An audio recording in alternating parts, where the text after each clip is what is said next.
বাংলাদেশ সিলেট রাজবাড়ী অঞ্চলে মণিপুরী বিয়ের আমন্ত্রণে আসলে আজকের ভিডিওতে সবকিছু দেখানো হবে। মণিপুরে যে মেয়ের বিয়ে এর নাম হচ্ছে বিষ্ণা এবং পুরুষের নাম হচ্ছে লাকাই। আপনাদের মণিপুরি ধর্মের বিয়ে কয়দিন হয়? এখন আমাদের যে মণিপুরী সমাজের যে মণিপুরীদের বিয়ে, এটা একদিনে না, দুদিন। এর আগে আমার মনে হয় ৩-৪ দিন আগে এখানে আরেকটি অনুষ্ঠান হয়েছিল। আমাদেরকে এই তথ্যটা দেওয়ার জন্য আপনাদেরকে অসংখ্য ধন্যবাদ। মণিপুরীদের বিয়ে বিভিন্ন সম্প্রদায়ের মধ্যে বিভিন্ন ধরনের হয়ে থাকে, তবে সাধারণভাবে কিছু নির্দিষ্ট প্রথা ও আচার অনুষ্ঠান অনুসরণ করা হয়। মেইতেই মণিপুরীদের বিয়ে লোহানবা বা ইয়ামপানবা নামে পরিচিত।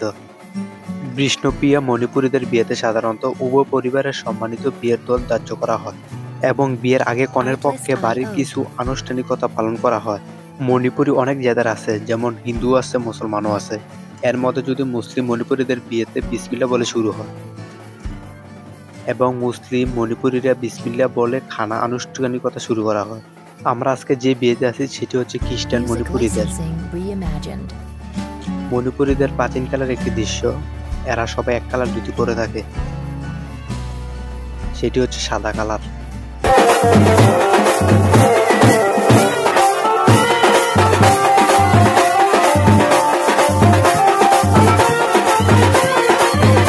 বন্ধুরা, আপনারা এরকম ভিডিও পেতে আমাদের চ্যানেলটি সাবস্ক্রাইব করে রাখুন। আমরা নিয়মিত ট্রাভেল বা বিভিন্ন দেশে ঘোরাঘুরি করি, এসব ভিডিও আপনাদের কাছে তুলে ধরি। আপনি একটু আপনাদের মণিপুরী ধর্ম সম্পর্কে বলুন। আদি যুগে কিন্তু আমাদের ওয়ারই পথ, হাইজিং পথ দুইটা নামে 2 দিনে হয়। এখন কিন্তু একটু শর্টকাট হয়, দুইটা অনুষ্ঠান একসাথেই হয়।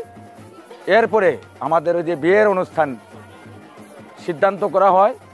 আমাদের স্বাভাবিকত আমাদের ধর্মের যারা ধর্মযাজক ব্রাহ্মণ বলেন, পণ্ডিত বলেন, ওনারা একটা দিনক্ষণ নির্ধারিত করেন এবং ওই দিনক্ষণ অনুযায়ী আজকের এই যে বিয়ের অনুষ্ঠান পালিত